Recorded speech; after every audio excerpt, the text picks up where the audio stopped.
Mwiriwe abandi ni mwaramutse. Good evening, and the others, good morning. Twongeye kugaruka kuvuga ijambo ry'Imana. We are here again to talk about the Word of God. Turashima Imana yongeye kuduheza uno mwanya. We give thanks to God for giving us another chance for this. Twari tumaze iminsi tutagera aha We have taken a while without coming here kubera impamvu y'ibihe tumaze igihe ducamo, because of different times we've been through. Kuba tugarutse tukomeje gutanga mpore Now that we are here, we continue saying sorry, cyane cyane ku bwoko bwacu most especially to our tribe ndetse n'abandi babuze ababo, and other people who lost their loved ones. kandi twizera ko Imana And we believe in God izahindura bino bihe. that He will change times. Imana nizo ivuruga ibihe God is the one who changes ikemera ko ibyiza biza, and accepts good to come, ikemera ko n'ibibi bitugeraho, and also accepts bad things to come to our kuko mu lives. kuboko kwayo harimo byose, Because in His hands all shall be found, kandi nta joro ridaca. and there is no night that falls not. Turizera Imana ko n'iri rizaca. And we believe in God that the sun will rise, Nta n'imvura idahita. and there's no rain that doesn't stop. Dukomere Imana izasoza ino mvura itunyagira. And we believe that God is going to assist us. Dushimira ndetse abantu bagumye kutubaza uko tutaheruka. And we also give thanks to the people who have been with us. Turabashimiye kuko babashije kongera kudukangura cyangwa kutubwira ko ari ngombwa kugera aha. That they have continued encouraging us. Rero tugiye kuganira ku ijambo ry'Imana. Now we're going to talk about the Word of God.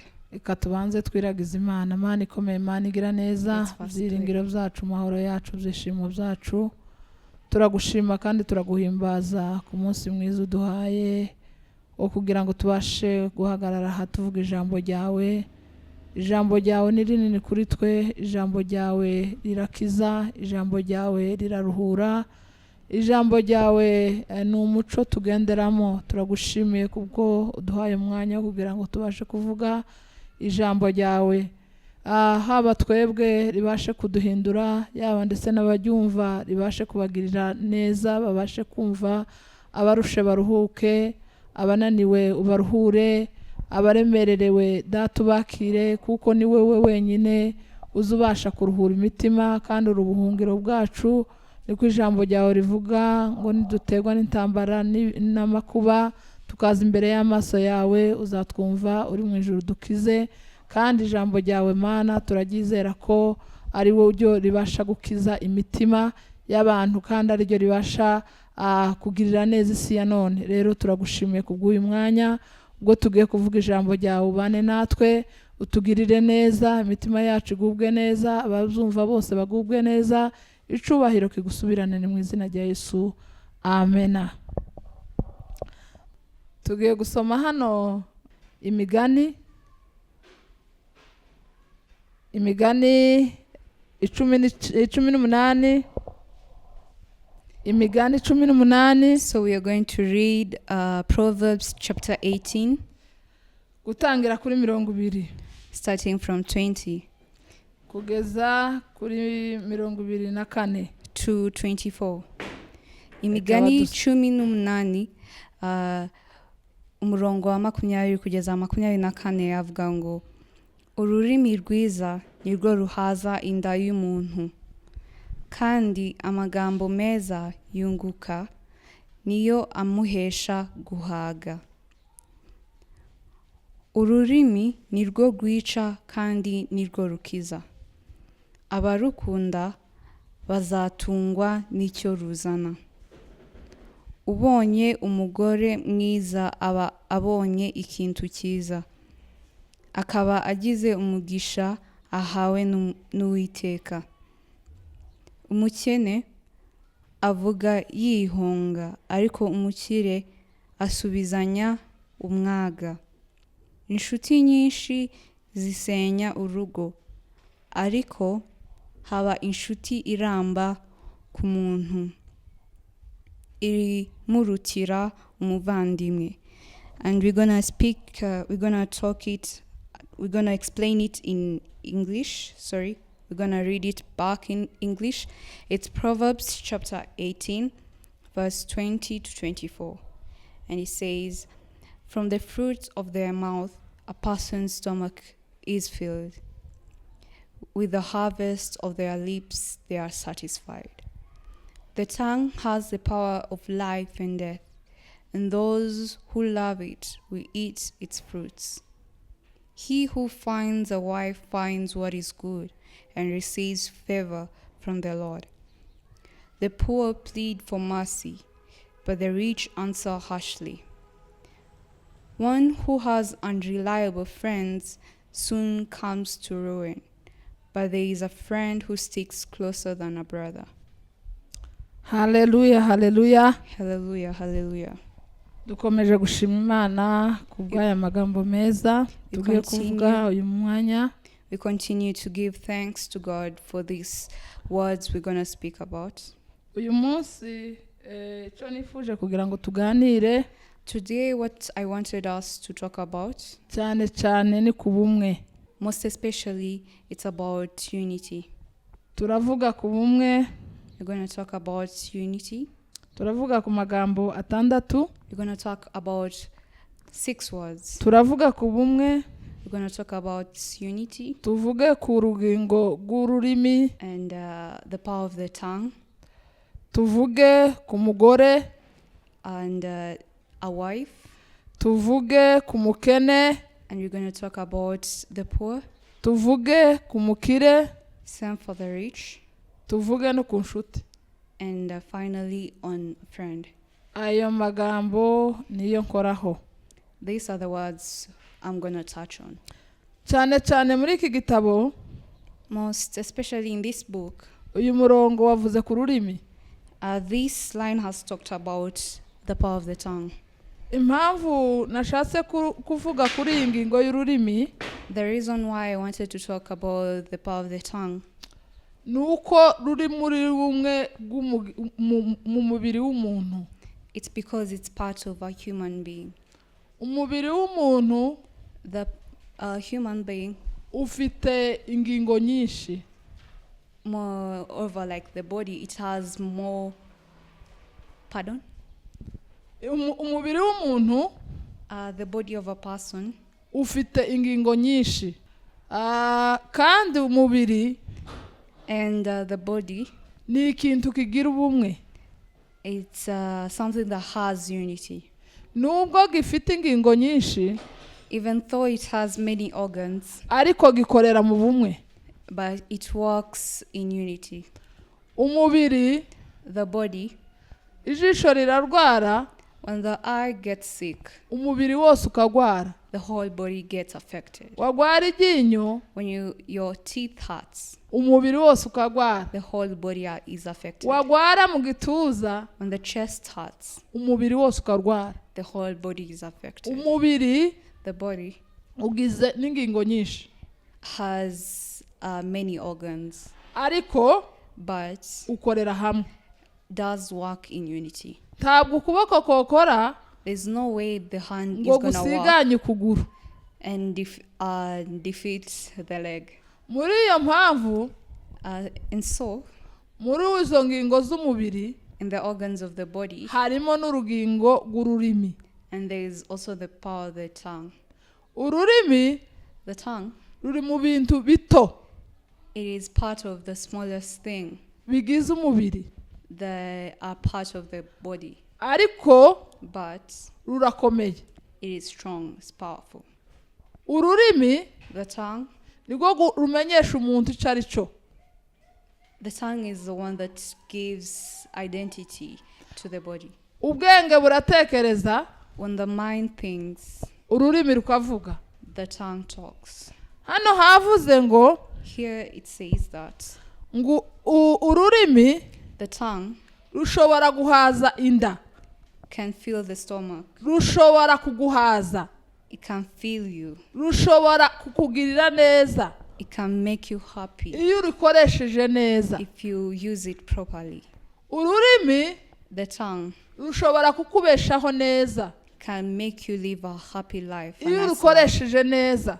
if you use it well. Ururimi The tongue rushobora kukuzanira ikibazo can bring you trouble iyo urukoresheje nabi. if you use it wrongly. Mu gihe nk'iki, In times like this, igihe kigoye nk'iki, in very difficult times nkaba like this, nsaba I urge you, abankurikira the people, the followers, the people that naje ubwaje follow me, ubivuga and I also who speak kugira it, ngo twige gukoresha ururimi. that we learn to use the tongue well. Imana ikintu cya mbere God must, firstly, ikunda ubumwe, loves unity, ikunda ubumwe, loves unity, iba mu bumwe, lives in unity, ibana n'abari hamwe. and lives with people who are Ubwoko united. bwacu Our tribe, ndabifuriza kuba bamwe. I encourage you, I urge you to Turi live bamwe, in one, as one. tuvuka hamwe, We are one, twaremwe kimwe, we were created the same. ndetse n'isi yose turi bamwe. And same for the whole world, we are one. Tugomba kuba umwe. We should be one. Nituba umwe, If we are one, Imana izabana natwe. God is going to be with us. Icyo tuzakenera cyose, If we're going to need anything from Him, Imana izagishigikira. He's going to support it. Nikizaba ari cyiza. If it's nice, if it's a good plan. Ariko nitutaba hamwe, But if you're not united, iyo abantu batari hamwe, if people are not united, Imana ntibana nabo. God is not part of them. Satani ikunda Satan loves ahantu hatari ubumwe. a place where there is no unity. Muri iki gihe In these days, abantu baravukana ntibavuge rumwe. people are born in the same place but don't talk the same thing. Nimubona harimo ibyo bintu byerekana ko mu muryango hatari ubumwe, If there's any evidence that there's no Muzasenge. unity in such a family, pray. muzasenge Pray kugira ngo so that Imana ibagarurire ubumwe. God brings back unity. Ubumwe ni imbaraga. Unity is strength. Ubumwe mugera kure. When you have unity, you go. Ubumwe Far. mushobora kugera aho umwe atazagera. When you have unity, you can reach a place where not one Kabasaba person can reach alone. Imiryango y'ikigiye kuba bamwe. Umuryango A family utangirira ku mugabo n'umugore. starts with a husband and a wife. Abagore n'abagabo babe bamwe. Husbands and wives should be one. Abana baze babe bamwe n'ababyeyi. And the children to come and unite with them. Imiryango abantu babe bamwe. In families, people should be one. Amatorero abantu babe bamwe. In churches, people should be one. Ubwoko tugende tube bamwe. The tribe, as a tribe, we should be one. Imana izadukiriza ibihugu. And God will save our Imana countries. izaduha amahoro. And God is going to give us Kandi peace. Imana izaduha umugisha. And God is going to give us blessings. Ku kijanye n'ururimi, On the tongue, twitondere cyane ururimi. we should be very careful using the tongue. Ururimi rurarema. The tongue creates, Ururimi rugasenya. and also the tongue destroys. Ururimi rurubaka. The tongue builds, Ururimi rugasenya. and the tongue brings destruction. Twige kurema. We should learn to Twige create. kurema ibyiza. We should learn to create good Twige kurema things. ibyiza mu bana bacu. We should learn to create good things Twige in our kurema children. ibyiza ku bashumba bacu. We should learn to create nice Twige things kurema to our ibyiza ku husband. bayobozi bacu. We should learn to create Twige kurema nice things ibyiza to ku gihugu our cyacu. leaders and our country. Dukunde ubwoko bwacu. And we should love our Dukunde tribe. igihugu cyacu. We should love our country. Tubashe kukirema mu rurimi. We should create it using the power Ururimi of the rukorana tongue. no kwizera. And also the tongue is in Iyo uvuze ikintu unity cyiza, with belief. when you say something nice, Imana iragishigikira. God accepts it. Iyo uvuze kibi, When you say something wrong, Satani nayo iragikurikira. and Satan also follows it. Rero twige kurema ibyiza. We should learn to create nice things, good things. Twige kuvuga amagambo meza. We should learn to say good things. Twongere kuja kuvuga urugo cyabura umugore. Next, let's go to a wife. Twari tukiri mu z'urugo. We were still in our family. Ijambo ry'Imana riravuga ngo The word of God says that ubonye umugore mwiza when you have a nice ababonye wife, ikintu ciza. you have something good. Iyi message This message, nyohereje ku bagore bagenzi banje. I spread it to my fellow Abagore ni abantu b'imbaraga. women. Are very strong people. Abagore ni abafasha. Women are helpers. Abagore bagereranywa n'umwuka wera. Women are in association with the Holy Abagore nibo Spirit. batunganya urugo. Women are the one that Abagore nibo batanga uburere mu bana. gives advice to children. Abagore nibo batanga ubujyanama bwiza ku bagabo babo. Wives are the ones that give good advice to their spouses. Abagore ni abantu Imana yemera. Wives are the people that God accepts. Ariko kenshi But many a times, abagore bibona ni abanyantege nke. women see themselves as people with low standards. Ariko But abagore ni abanyembaraga. women are very powerful people. Nuba ukeneye kurera abana bawe bakaba abantu bakomeye, When you want to teach your children to be grown-ups and be powerful people in the society, uzobatoze ijambo ry'Imana. teach them the word of God. Uzabegereza Imana. Make them be near God. Uzabaturiraho amagambo meza. Create good words upon them. Babana The children, bazaba abantu bakomeye. these children gonna be Umugabo strong people wawe, in the society. Your husband, uzumusengera. pray for him. Uzumugira inama. Give him advice. Uzaza umuba hafi. Be near him, Azabasha kugera kure. and he's gonna go far. Kuko ijambo ry'Imana riravuga ngo Because the word of God says ubonye that umugore mwiza when you have a good wife, ababonye ikintu ciza. you have a good thing. Iki gitabo c'imigani This book of Proverbs, ni Salomo wacanditse. it's King Solomon who wrote it. Yari umunyabwenge. He was a very wise king. Yari umwami. He was a king. Yari atunze abagore benshi. He had many wives. Yagiye avuga ku bintu byinshi by'ubuzima busanzwe. He talked many things about life. Imana yari yaramuhaye ubwenge. God had given him Aza kuvuga ko and he came to say that ubonye umugore mwiza when you do have a nice ubonye wife, ikintu ciza. you have a good thing.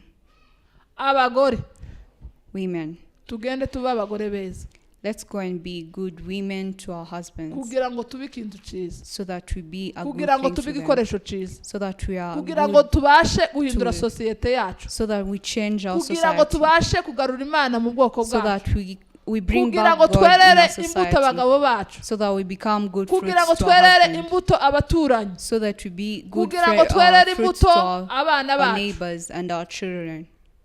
Imana izadufasha God is going to assist us niduca bugufi when we humble tugasenga ourselves Imana, and pray to God. tuzagira umumaro We're going to be with Mu importance muryango to our yacu, society, to our family, aho twashatswe in the place we were married to, ndetse no muri sosiyete, and in society in general, ndetse no mu bwami bw'Imana. and also in the kingdom of God. Kuko umugore Because a wife ni umuntu uzi kwihangana, is a person who is patient, ni umuntu uzi ureba kure, is a person who looks far, ni umuntu ushobora kwihanganira ibyo abagabo batakwihanganira, is a person who can be ni patient of umuntu situations a yasenze husband Imana iramwumva. can't be patient with. Dufite And imbaraga mu gihe twasenze twagiye imbere y'Imana tugasenga, we have power that when we go to God, He hears tugasengera our prayers. igihugu cyacu, That we can pray for our tugasengera country, ubwoko bwacu. and we pray for our tribe. Imana And God, iri mu ijuru who is in heaven izodusubiza. is going to answer us. Twige gusenga. We should learn to pray. Twige guca bugufi. We should learn to humble ourselves. Tugire ubwenge. Let's be wise. Tumenye gukoresha ururimi rwacu. Let's know how to use our tongue. Ndetse twebwe twese n'abagabo. And also all of us, including our Dufatikanye husbands. kuba hamwe. Let's be united. Nizera neza uko Imana izatugirira neza. I believe that God is going to do good to us. Turavuga ku ijambo rya gatatu. We're going to talk about the third thing. Rivuga ku mukene. Which is about the poor. Umukene. The poor. Wa hano mu isi. On earth. Ntabwo tuvuga mu ijuru.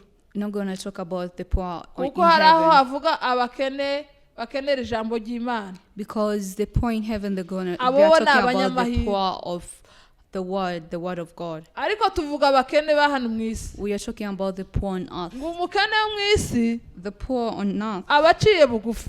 is humble, Ariko umukire but the rich, akavugana agasuzuguro cyangwa akavugana ubwibone. but the rich talks with arrogance and Message goodness. nshaka gutanga hano hantu. The message I want to pass here, Imana ni ya twese. God is of all of us. Yaturemye kimwe. God created all of us the same. Tugomba kwitondera bino bintu. We should be patient with these Imana things. yo guheza none.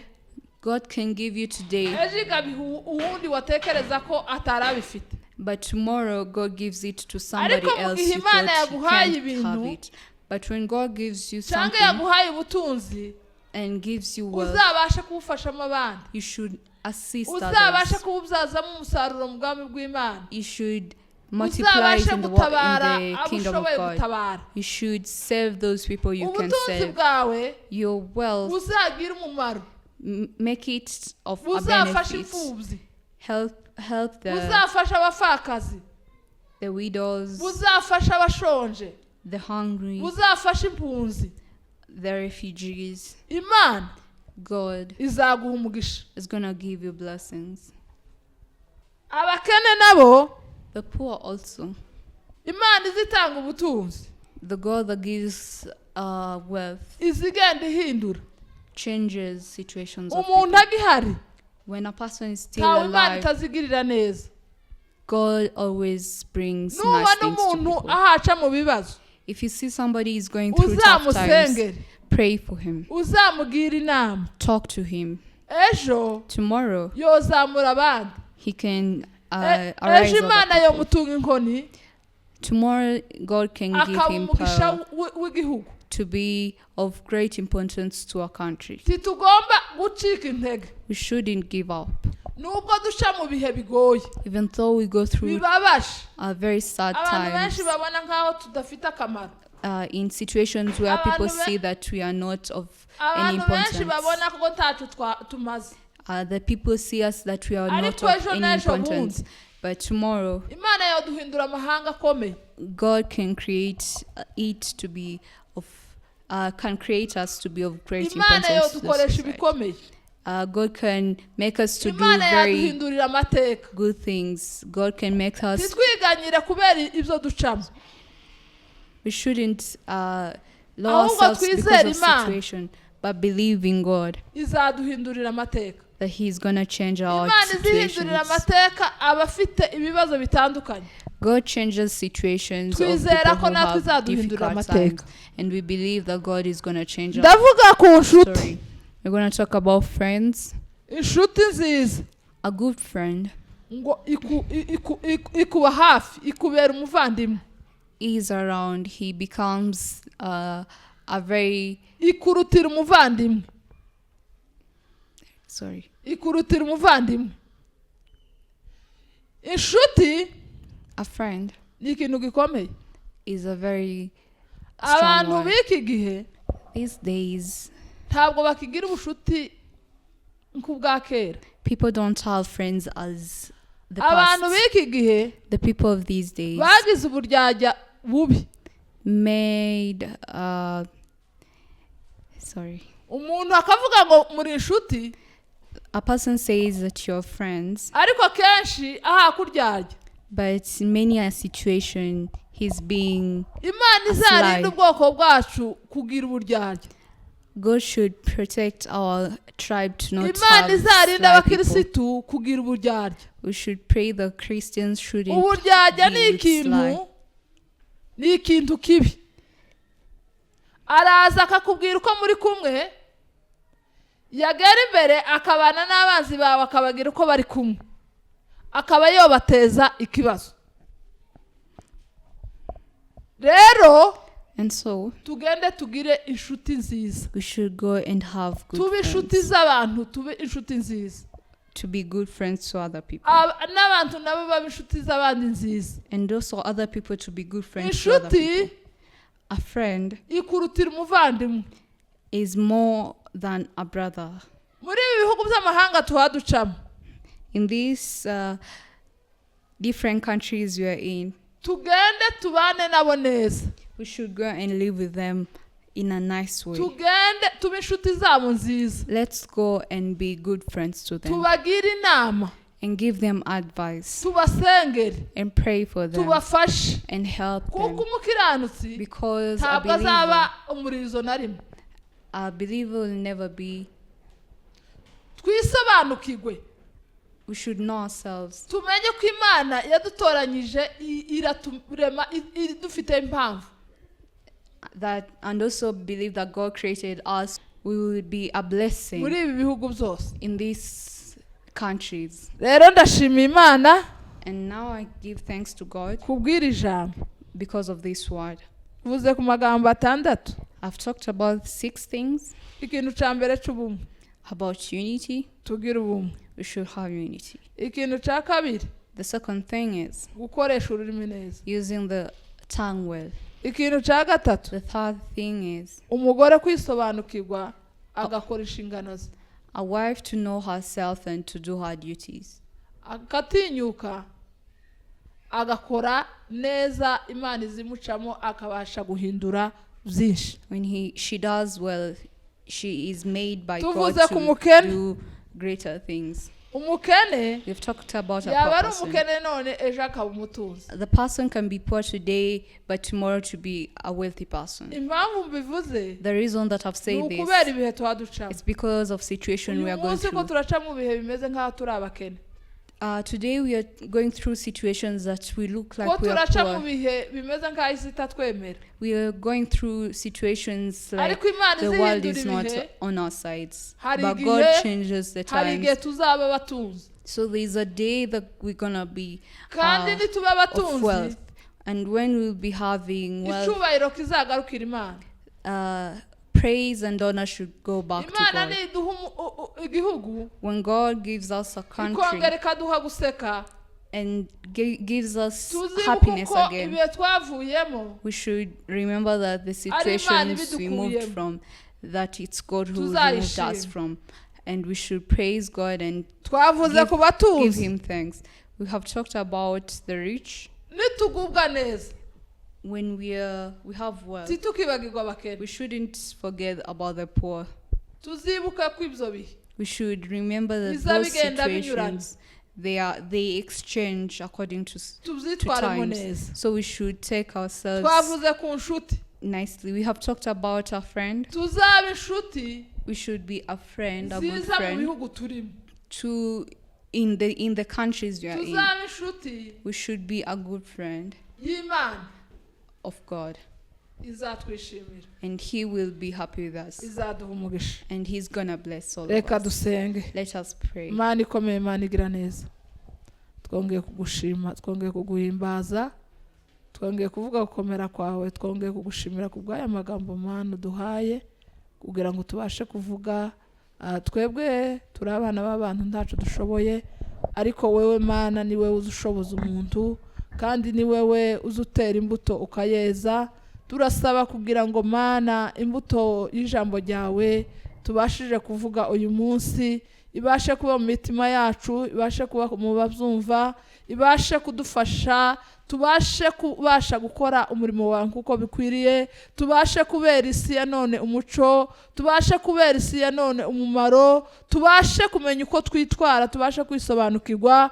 Icubahiro n'ikuzo data bikomeze bibi byawe. Turakwereka abafite ibibazo bitandukanye, turakwereka iwacu umwami muri gakondo yacu harimo ibibazo bitandukanye. Turagusaba kugira ngo Mana utwibuke, utwibukire ubwoko, utwibukire igihugu, ubashe kudukiza Mana inkota, ubashe kuduheza amahoro, ubashe Mana kubasha kuduheza gutuza. Ibi bihe bimeze gutya ubashe kubidukuraho.